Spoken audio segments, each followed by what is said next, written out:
అదిగో పోలవరం వచ్చేస్తుంది. ఉత్తరాంధ్ర సస్యశ్యామలం అయిపోతుంది. విశాఖ డేటా సెంటర్లకు పుష్కలంగా నీరందుతుంది. ఇలాంటి మాటలు వినడానికి శ్రవణానందకరంగా ఉంటాయి. కాకపోతే అందులో నిజమేంతో ప్రాక్టికల్గా చూస్తే మాత్రమే అర్థమవుతుంది.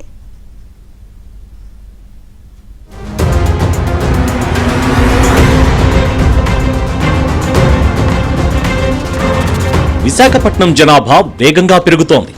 ప్రస్తుతం 25 లక్షల మంది ఉన్నట్లుగా లెక్క తేలింది. నీటి అవసరాలు పెరుగుతున్నాయి. మరోవైపు భూగర్భ జలాలు అడుగంటిపోతున్నాయి. పరిశ్రమలతో పాటు గృహ అవసరాలకు కూడా జీవీఎంసీ సరఫరా చేసే నీటిపైనే ఆధారపడాల్సిన పరిస్థితి ఉంది.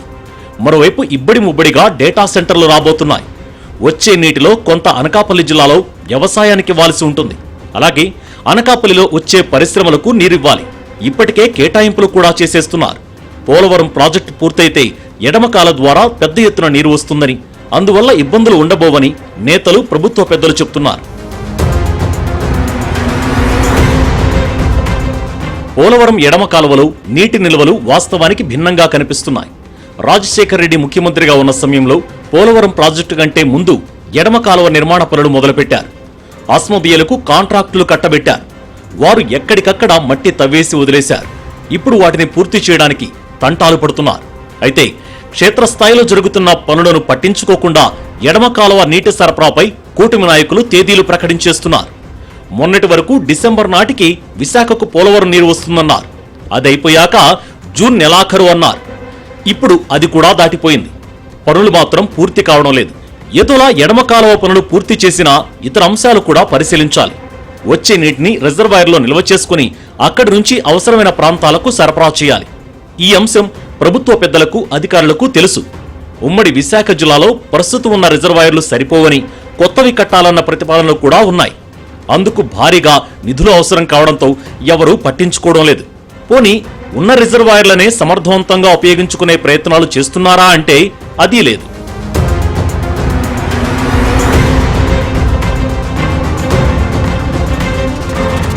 ప్రస్తుతం విశాఖ నగరవాసుల తాగునీటి అవసరాలతో పాటు పరిశ్రమల కోసం ఏలేరు రిజర్వాయర్ నుంచి కాలువ ద్వారా నీరు వస్తోంది.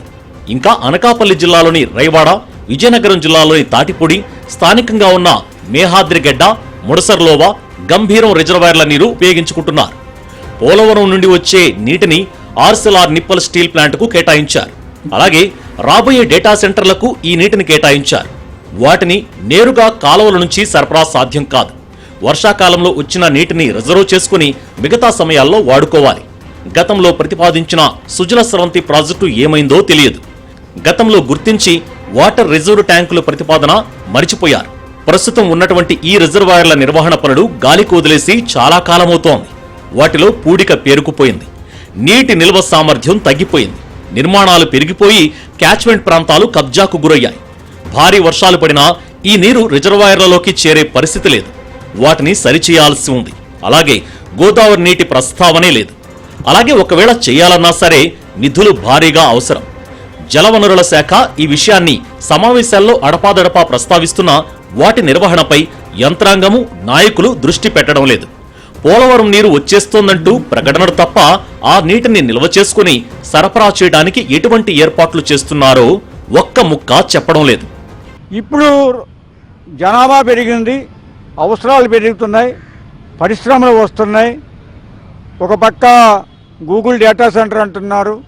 ముడసల్లోవ రిజర్వాయర్ ప్రాంతాన్ని కూడా వారికి ఇచ్చేస్తామంటున్నారు. ఈ పరిస్థితుల్లో ఉత్తరాంధ్ర తాగు పారిశ్రామిక అవసరాల కోసం నీరు తేవడానికి మీరు చెప్తున్నారు, కానీ పోలవరం నుంచి తెచ్చిన తర్వాత ఎక్కడ నిల్వ పెడతారు అనేది మాత్రం ప్రశ్నార్థకంగా మిగిలిపోయింది. ఇప్పుడు మనకు అవసరానికి ఉన్నటువంటి రిజర్వాయర్లు తాండవ కానీ, లేకపోతే తాటిపూడి కానీ, మేఘాద్రిగడ్డ కానీ, ముడసర్లో కానీ, ఇంకా అవతల విజయనగరం, తాటిపూడి కానీ, ఇవన్నీ వాటి కెపాసిటీ పెంచినా మీకు మన ఎడమకాలం నుంచి వచ్చేటువంటి ఈ వాటర్ని తీసుకుని నిల్వ ఉంచి అవసరమైన సందర్భంలో ఇవ్వాల్సిన అవసరం ఉంది. భారీగా వచ్చే నీటిని నిల్వ చేయడానికి సరఫరాకు ఇప్పుడున్న వ్యవస్థ సరిపోదు. కొత్త రిజర్వాయర్లు నిర్మించాలి. పరిశ్రమలు ఉన్న ప్రాంతాలకు, ముఖ్యంగా డేటా సెంటర్లు ఏర్పాటు చేసే ప్రాంతాలకు నీటిని అందించడానికి పైప్ లైన్లు వేయాలి. వాటిని రిజర్వాయర్లకు అనుసంధానం చేయాలి. ఈ పనులపై ప్రణాళిక లేదు, అసలు ప్రతిపాదనలే లేవు. వీటిపైన దృష్టి పెట్టాలని అసెంబ్లీలో ప్రస్తావించానని జనసేన ఎమ్మెల్యే కొణతాల రామకృష్ణ చెబుతున్నారు. సిటీకి కూడా ఇప్పుడున్న స్టోరేజ్ సరిపోదు. మనకి ఎప్పుడో లాస్ట్ పెట్టింది అంటే ఎల్ఎన్టీ ద్వారా అక్కడ లిఫ్ట్ ఒకటి వచ్చింది పురుషోత్తమ దగ్గర, తర్వాత ఏమో అక్కడ ఇంకొక లిఫ్ట్ ఏదో వచ్చింది. అక్కడ ఆ లిఫ్ట్ తప్పితే తర్వాత అర్థంగా వాటర్ రాలేదు మనకి. ఈ స్టోరేజ్ రిజర్వాయర్లు చేసుకున్నప్పుడే మనకు పుష్కలంగా నీరు వస్తుంది. స్టోరేజ్ రిజర్వ్ తప్పనిసరిగా చేసుకోవాలి. దీంతో పాటు సిటీలో కూడా స్టోరేజ్ రిజర్వాయర్లు పెట్టాలనుకుంటున్నాం. ఎందుకంటే ఏ రకం పెట్టాలంటే రైల్వేలో ఉన్నటువంటి ల్యాండ్లో వాళ్ళు కూడా స్టోరేజ్ రిజర్వాయర్ పెట్టుకోవాలి. అదేవిధంగా డిఫెన్స్కి సంబంధించినటువంటి ల్యాండ్స్ ఉన్నాయి, వాళ్ళు స్టోరేజ్ రిజర్వాయర్లు ఏర్పాటు చేసుకోవాల్సి ఉంది. ఆంధ్ర యూనివర్సిటీ కానీ అదేవిధంగా ఎవరికైతే మేజర్ రిక్వైర్మెంట్స్ ఉన్నాయో వాళ్ళంతా స్టీల్ ప్లాంట్ అటైతే రెండో రిజర్వాయర్ పెట్టుకున్నారు, ఎన్టీపీసీ పెట్టుకోవాల్సిన అవసరం ఉంది. అదేవిధంగా ఎస్సీజెడ్ బంగారంపాలెం దగ్గర రాంబిల్ మండలంలో 2 ట్యాంక్స్ వాళ్ళకి ఏపీఐఎస్కి ఇచ్చారండి. అవి కూడా స్టోరేజ్ రిజర్వాయర్స్గా అక్కడ వాడుతున్నారు ఏపీఐసీ ద్వారా. అందువల్ల ఎన్ని వీలైతే అన్ని మీకు శారదా నది గర్భంలో స్టోరేజ్ రిజర్వాయర్గా వరహా నది, తాండవ ఈ మూడిట్లో కూడా పెట్టాలనే ఆలోచనతో ఒక ప్లాన్ అయితే అవుతుందండి, సర్వే అయితే జరుగుతుంది. అది చాలా ఇంపార్టెంట్. ఇది 1 ఏడాది లోపల అవి పూర్తి చేయాలి. చేసినప్పుడే ఈ వాటర్ను మనం ఉపయోగించుకోగలుగుతాం. మరోవైపు నగర పరిధిలో భూగర్భ జలాలు చాలా చోట్ల అడుగంటిపోయాయి. ట్యాంకర్లలో నీటిని కొనుక్కునే పరిస్థితి, వాటిని నిల్వ చేసేందుకు రిజర్వాయర్ లేకపోతే పరిస్థితి ఏమిటి? ఇప్పటికే నగరంలోనూ అటు మధురవాడ ప్రాంతాలలో నీటి సమస్య ఉంది. ఒకప్పటితో పోల్చితే నగరంలో జనాలు 40% మేర పెరిగారు, పారిశ్రామిక అవసరాలు పెరిగాయి. అంతగా నగరం మరింతగా విస్తరిస్తోంది. వీరందరి పరిస్థితి ఏమిటని ప్రశ్నిస్తున్నారు.